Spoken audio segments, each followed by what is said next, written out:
So it's the big Premiership show for round 16, but with a difference. I'm going to make predictions for those playoff places, look at who's in contention, look at their run-ins for the last two rounds and make a final points prediction and see who comes up with those semi-final spots and those home semi-final spots and who misses out. I'd love to know what your predictions would be, so do get stuck into the comments and let me know. This is how round 16 went. We had Leicester getting another win at home. They are finishing very strong. A massive win for Saracens at home to Newcastle. Then we had the local big day out there at the Principality, Bristol versus Bath, and Bristol get the spoils there. Harlequins come roaring back after their big defeat with a really good one at Twickenham. And then we have two guys at the bottom of the table. We have Exeter getting a valuable home win, and we will talk about why that may have happened as well. And that leaves the table like this for now. Bristol pushing up into third. Leicester really being nice and strong there in second. Bath staying top, of course. Sale sink one, but they're still in it. But Saracens are right there on 49 points with them. And Gloucester within striking distance as well. So let's talk about Leicester 44, Sale 34. This was a big one. Two very good teams. Two teams I think that could win the Premiership. And the winner was almost going to be guaranteed a playoff spot. So this was massive. And pole position of a home semi-final. That's looking more likely for Leicester now. And the loser's just going to have to sweat it. The loser being Sale. And Leicester, they are timing their peak really nicely. At the beginning of the season, I was saying a little bit one-dimensional. They kind of have some power, but then that's about it. But now they're really starting to evolve into a more balanced team, much better attack. I really like the balance of the back line rather than those two big basher centres. They've now got young Joe Woodward, the England centre, who's a playmaker as well. He's made a difference. And of course, they've added in mid-season the quickest winger in England, Adam Radwan, and Hassel Collins is on form as well, so they are now that all-round threat.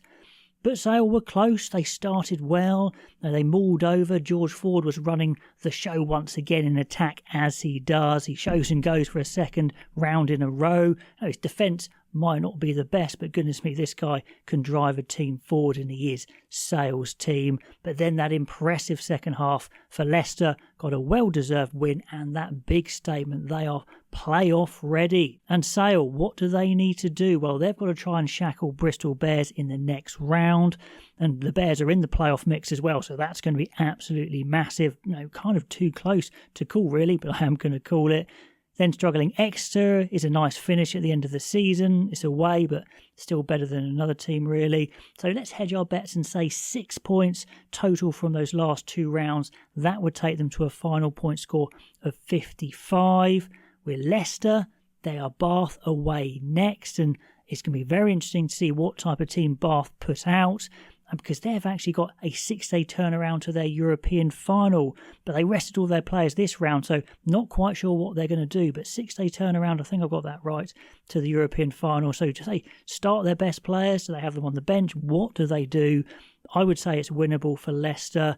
And the last round is the best you can get. It's home to Newcastle. So I think Leicester could have a very strong run in, 9 points total, meaning they'd be on 65. They couldn't catch Bath, whatever happened, but it looks to me like a home semi for Leicester. Another little bit of news there, Lions-wise, as Tom Curry's picked up a hamstring injury, so we'll see how that goes. He'll be certainly sweating over that one. Then we had a massive win for Saracens, 75-28 against Newcastle.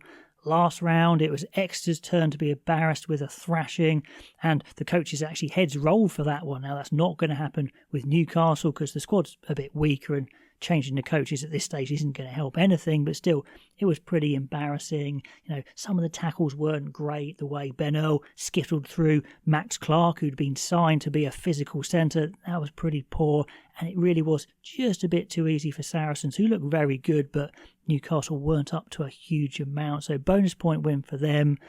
Bristol got their own win, so Saracens are still hovering outside the playoffs. But their big-time players, they look really good. Gonzalez, his hat-trick, he was phenomenal. Such an athlete. Newcastle have nothing like that up front. Ben Earl, Theodan, Atoje, all look great. Alex Good pulled the strings from the back, so they had a great day. Did what they needed to do. For Saracens, on the run-in, all is not lost, though. Their next game is Northampton, and that is that week before the Champions Cup final. So a lot of first choice players may be rested, and in the last round they have the strongest team on paper, Bath, and Bath have been rotating these players like we said, but you'd think it would be logical for them to play their best team in that week before the semi. So I think Bath will be a bit more full bore there and probably favourites. So maybe 5 points for Saracens. That means they would finish on 54. Then we have Bristol 36, Bath 14. This was Bristol's big day out in Cardiff at the Principality. Sold lots of tickets, but the club bosses have to be pretty miffed that Bath fielded a complete B team. They've fielded weaker starting teams before, but stacked a bench, didn't do that at all. So Bristol were kind of in a no-win situation almost. If they lose, it's crazy embarrassing. If they win, they're expected to. But hey, they did what they had to do. It was pretty stiff Bath resistance in the end, but they cut loose and got their bonus point. But I would say a player to watch, though, for Bath is Kieran Donoghue, who's come through this third-choice fly half. He really is the quickest fly half in the Premiership, and England may well take him on that summer tour because, of course, they've got Bo Smith now with the Lions. Talking of run-ins, Bristol, round 17 is Sale away. Very, very tough. Sale are going to be wanting to get those playoff spots themselves. Round 18 is Harlequins at home. God, that's going to be such an open game, and with Harlequins kind of coming back to form this round, so that should be good. But on balance of form, you'd probably say Bristol are favourites, maybe 6 points from the run-in. So Bristol 58 points, I'd say. Bath, round 17, is Leicester at home, and like I said, the 6-day turnaround to their European final. Maybe they don't start their best players and they lose that one, and then Sarries away. I think they would win that one with their best team. So 5 points for Bath. They would finish, in my prediction, on 71. Harlequins 38, Gloucester 19 was definitely first choice teams going at it. Gloucester wanting to back up their big win with a good performance. They just can't do it. That has been their Achilles heel. They can't string it together. Their defence didn't look as good as it has done in other rounds. They're definitely much the most variable team, I think, in the Premiership. For Harlequins, it was the boost they needed. They needed that self-belief because they got decimated in the last round at Welford Road, and this was their showpiece at Twickenham, and they'll want to perform there, and they did, and they roared into life straight away. First half, it was pretty much all done, 28-17, picking the holes. Marcus Smith, Don Brandt, all running their trademark lines, drawing and giving plenty of width onto the ball, as Harlequins do at their best. And Murley and Isgro, they got 5 between them, hat-trick for Murley. So it was a quality day out, and yeah, it was a much closer second half, but the damage was done. So Quins will take that one, but surely playoff for the Harlequins is just a bit too far off. For Gloucester, they're going to be absolutely gutted. They couldn't even get that bonus point there. 3 tries, didn't get close enough for the losing bonus point. So they are 3 points behind Sale and Saracens now. Good news, though, in round 17, Gloucester have Newcastle away, so that should be a bonus point win. And then 18, it's Northampton at home the week after the Champions Cup final, and no playoff hopes left for Northampton. So goodness me, what do?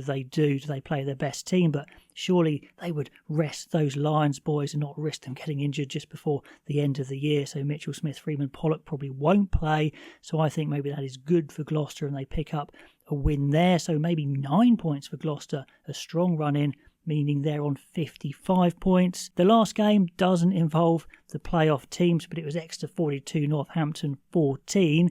So it was a bit weird, to be honest, because we had Exeter straight off their drubbing and they'd suspended their coaches. They had to win and they just about got it done, and that's what they needed to do. But Northampton, a complete B team. So Exeter, fine, whatever, we'll take that.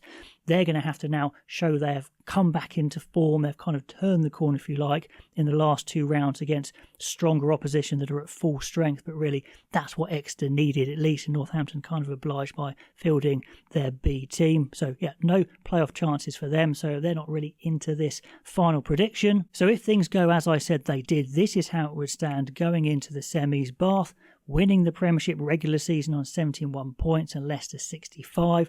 They are the home semis, and Bristol do enough, 58 points, and Sale just get it done in this prediction because they've got 11 wins, and you go back to wins before points difference. So Sale would get it, so it would be Bath, Sale, Leicester, Bristol, and maybe we get the old traditional two strongest teams of Bath versus Leicester in the final. That would be a cracker, but Gloucester are still in it, Saracens very close, and of the three, Sale, Gloucester, Saracens, maybe Saracens are the best equipped to get through to a final and win it if they play out their best. I don't know, but that's how I'm seeing it at the moment. Very close, but Bath, Leicester I think are good. Bristol probably have a strong run in, and then just Sale on this one. But yeah, let me know your predictions and why. Absolutely love to know what you think as always. If you haven't already, do subscribe to the channel. That would be amazing, and I'll catch you next time.